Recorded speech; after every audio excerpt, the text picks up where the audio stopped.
Bonjour à tous, je suis Lady Scarlett et aujourd'hui je vous propose un voyage dans un monde pétillant, rempli de magie, de pierres précieuses et d'amitié. Bienvenue dans l'univers de Jewel Pet. Avec ses adorables mascottes magiques et ses aventures enchantées, cette franchise a marqué les esprits, tout en offrant une diversité surprenante à travers ses multiples séries. Installez-vous confortablement et on plonge ensemble dans cet univers étincelant.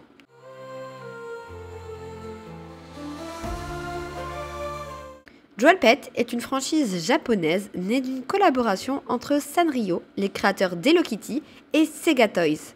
Lancée en 2008, elle combine deux éléments ultra girly, les animaux mignons et les pierres précieuses.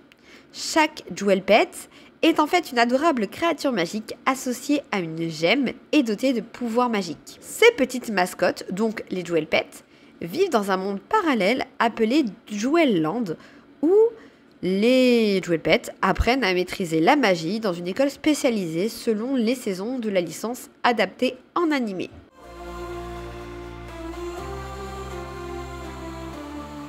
Jewel Pet, ce n'est pas seulement des peluches, des petits animaux mignons et des accessoires. La franchise compte pas moins de 7 séries animées, chacune avec un ton et un univers légèrement différents. Tout commence en 2009 avec la première série animée Jewel Pet. Elle introduit Ruby et ses amis, notamment Safi et Garnet, qui doivent partir dans le monde des humains pour retrouver des Jewel Pet transformés en bijoux et dispersés un peu partout. Avec Rinko, une jeune fille humaine, Ruby apprend à naviguer dans ce monde tout en récupérant ses compagnons. Cette série pose les bases de l'univers avec un mélange de comédie, de magie et de tranches de vie. Après le succès de la première saison, la franchise continue d'évoluer. Chaque nouvelle série explore une thématique différente, offrant un ton parfois plus mature ou plus humoristique selon les cas. C'est ainsi qu'on voit apparaître Jewel Pet Tinkle en 2010 qui se concentre sur l'apprentissage magique à Jewel Land et propose une touche romantique. L'histoire plus mature et l'univers très prenant font de cette saison ma préférée d'ailleurs de Jewel Pet. Jewel Pet Sunshine en 2011 opte pour un ton plus comique et va vers l'absurde, avec une ambiance de lycée farfelu. Honnêtement, je n'ai jamais réussi à regarder cette saison, le personnage principal féminin m'agace beaucoup trop. En 2012, c'est Jewel Pet Kiradeko qui voit le jour et cette fois-ci, on met en avant une bande de mini-justiciers, un peu comme des super-héros.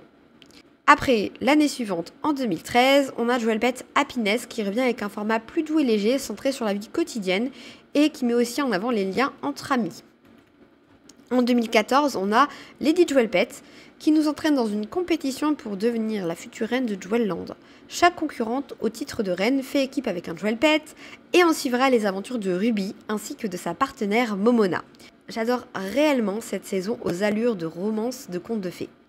Malheureusement, elle n'existe qu'en sous-titré anglais, donc il faut avoir un certain petit niveau d'anglais pour pouvoir la regarder. Parce qu'on ne trouve pas en fait à partir, je crois, de l'épisode 30, on ne trouve plus les épisodes sous-titrés en français. Et enfin, on a Jewel Pet Magical Change en 2015, qui semble encore une fois revenir aux bases des séries animées Jewel Pet. Il s'agit là de la toute dernière saison de Jewel Pet, et celle-ci je ne l'ai jamais vue. Chaque saison apporte son propre univers, permettant à la franchise de rester assez fraîche et de s'adapter à des publics variés, que cela soit des enfants ou alors des fans de Magical Girl.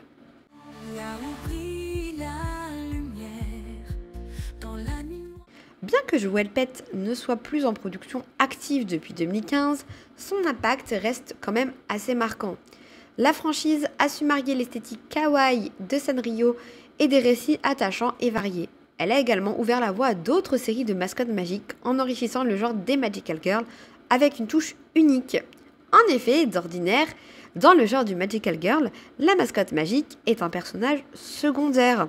Il est là pour aider les héroïnes et les guider. Cependant, dans Jewel Pet, ce sont ces animaux magiques qui sont en vedette et les stars. Ce sont eux les personnages principaux. Et Ruby, Garnet ou encore Safi sont des piliers qu'on retrouve dans chacune des saisons de Jewel Pet. Pour les fans, Jewel Pet représente une dose de nostalgie et un trésor caché du monde des Magical Girls. Car finalement, le titre Jewel Pet n'est pas le plus connu du genre. Et vous, est-ce que vous connaissiez Jewel Pet ? Quelle est votre saison préférée ou votre Jewel Pet coup de cœur ? Dites-le moi en commentaire. N'oubliez pas de liker cette vidéo, de vous abonner et de partager donc cette vidéo avec vos amis fans de kawaii et de magie. Merci d'avoir regardé et moi je vous dis à bientôt pour une toute nouvelle aventure magique.